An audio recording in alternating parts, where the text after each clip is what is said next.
Welcome to The Scientist Speaks, a podcast produced by the Scientist Creative Services team. Our podcast is by scientists and for scientists. Once a month, we bring you the stories behind newsworthy molecular biology research. This episode is brought to you by 10x Genomics. 10x Genomics builds solutions to interrogate biological systems at a resolution and scale that matches the complexity of biology. Their rapidly expanding suite of products, which include instruments, consumables, and software, has enabled customers to make fundamental discoveries across multiple research areas, including cancer, immunology, and neuroscience. While T-cell immunotherapies effectively battle certain cancers, many cancers do not respond to these treatments. To find solutions to this problem, researchers use modern genetic techniques such as genome-wide CRISPR-based screens to enhance the anti-cancer immune response and increase cancer cell susceptibility to treatment. Niki Spahich from the Scientist Creative Services team spoke with Sidi Chen, assistant professor in genetics and systems biology at Yale University, to learn more.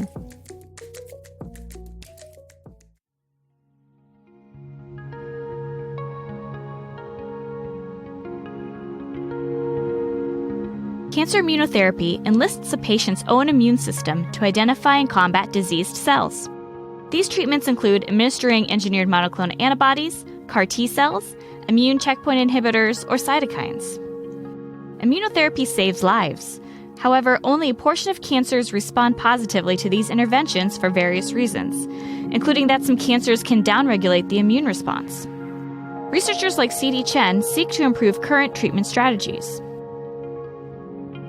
The cancer immunotherapy has been revolutionary for cancer treatment, and you can see patients surviving late-stage melanoma, late-stage lung cancer out of the clinic of 5 years plus. And that's unheard of, but it only helps the small fraction of the patients. The larger field is very actively trying to address the unmet need for the non-responsive or refractory patient population. Our goal is certainly not only to make tools better, but also finding therapeutic targets or new treatment options, new treatment strategies. Chen combines cancer immunotherapy research with the emerging field of gene editing via CRISPR technology. CRISPR systems shuttle nucleic acid-cutting enzymes to specific sites in the genome via guide RNAs that are complementary to target sequences. Once enzymes cleave their intended nucleic acid strands, cellular repair mechanisms attempt to repair the breaks, which can create knockout mutations. Researchers have eagerly adopted this technology for gene repair and mutagenesis. Chen's team uses CRISPR in a novel way to make pooled libraries of individual mutations in cells or in mice. These libraries contain from tens to hundreds of thousands of unique guide RNAs. With a single experiment, his team may find mutants that slow cancer progression or enhance treatment responses from gene edits made rapidly in vivo, a strategy that is far easier and faster to develop than creating a series of transgenic mice with targeted mutations. In vitro, it's like cells in a dish. You can get sophisticated by culturing 2 or 3 different cell types, but they're not in the right temporal or spatial or tissue context. The biology of in vivo is closer to the real biology in the physiological setting. So we strongly prefer to do in vivo screens whenever possible, because it gives you the right context where the true biology is happening. The cells will receive physiological cues either from neighboring cells or from the vasculature or from the molecules inside the body. But you can't do it in human body, so you better use an animal model. Making one transgenic mice takes a really long time, from months to many years. But you don't need to make a mouse for each gene. So you don't have to make millions and millions of mice, but you can edit millions and millions of cells and then put it back into the animal. Making millions of mice is near impossible, but editing tons of cells is absolutely feasible, and you can do it routinely in the lab now. By doing so, you're creating many, many different mutants in the same time, and you let the system select for the mutant of your interest. For example, in our in vivo screens, we pathogize either cancer cells or immune cells like T lymphocytes, and we let these thousands and thousands of the targeted mutants to play in vivo. Then we sequence out which have become enriched and which have become depleted and which is unchanged. By doing so, you can identify the gene knockouts that have major influence in the phenotype you're looking at. Initially, Chen's team performed CRISPR screens on murine-naive cytotoxic T cells to identify important negative regulators of anti-cancer immune functions, such as infiltration and degranulation. Chen's team infected T cells with a pooled genome-scale CRISPR library via lentiviral vectors containing single guide RNAs that targeted over 120,000 mouse genes. Next, they transferred the cells into mice with triple-negative breast cancer tumors. After a period of time, they harvested the tumors that regressed in size and sequenced T cells in the tumor microenvironment to identify T cell mutations that had a positive effect on immune cell infiltration. In the future, researchers could use this approach to develop immunotherapies that block negative immune system regulators and enhance T cell killing of cancer cells. Next, Chen's team moved their genome editing into mice and performed a direct in vivo CRISPR screen to form genetically engineered mouse models called GEMs. We are directly mutagenizing the animal's healthy tissue.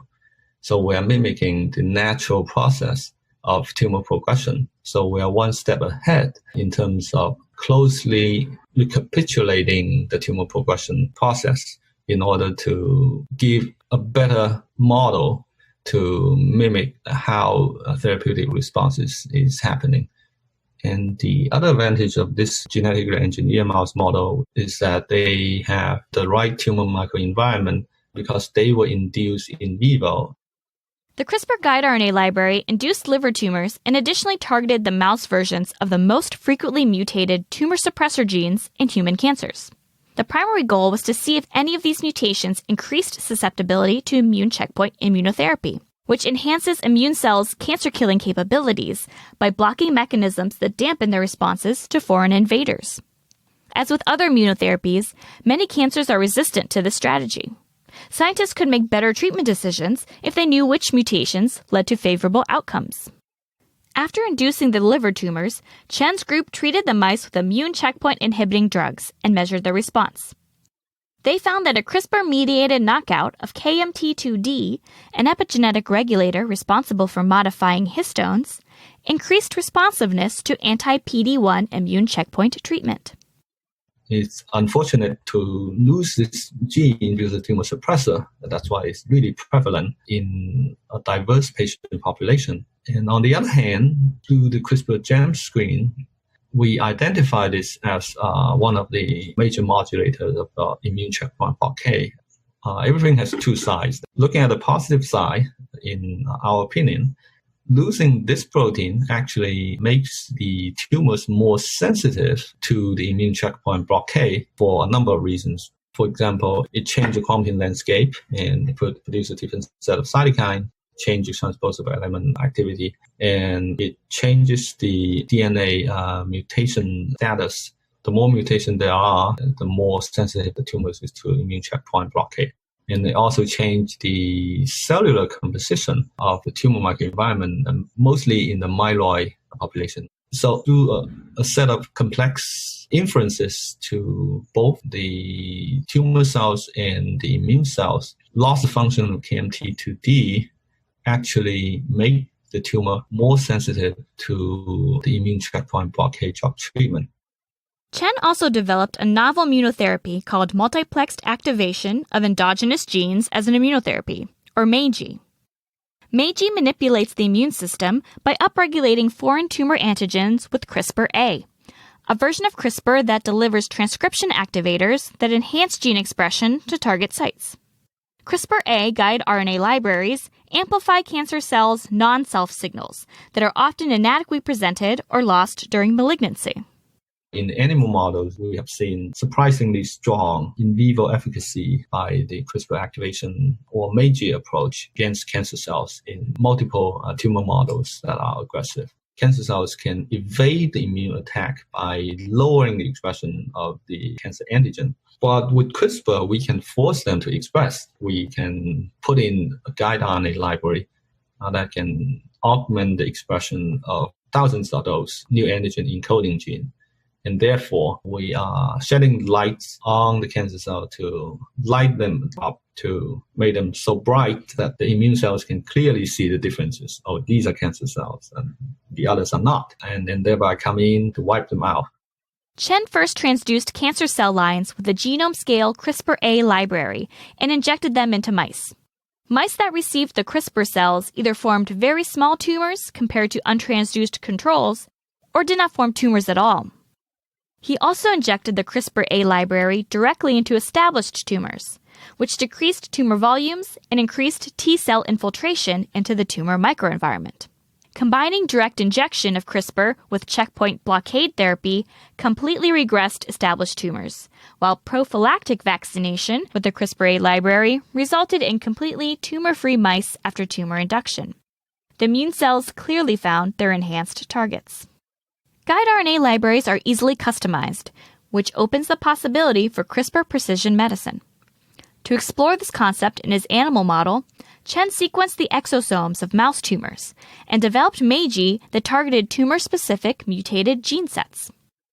This therapy induced robust immune responses in mice with cancer that made them go into remission and resist additional tumor challenges.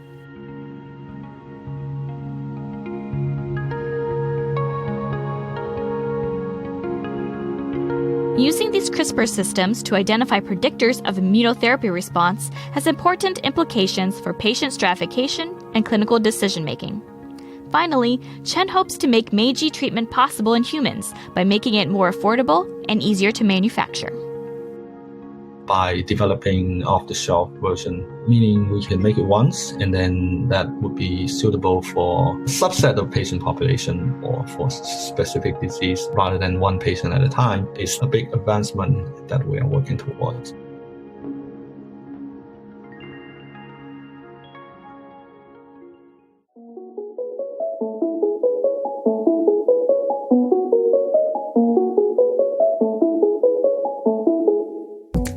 Thank you for listening to The Scientist Speaks. This episode was produced by the Creative Services team for The Scientist and narrated by Niki Spahich. If you enjoyed this episode, check out the latest edition of our Lab Talk podcast, where we explore CRISPR screening and induced pluripotent stem cells to understand neuron stress. Find the episode at www.the-scientist.com/labtalkepisode2. Please join us next month as we discuss mapping immune system tolerance and resilience to better treat infectious diseases. To keep up to date with this podcast, follow The Scientist on Facebook and Twitter and subscribe wherever you get your podcasts.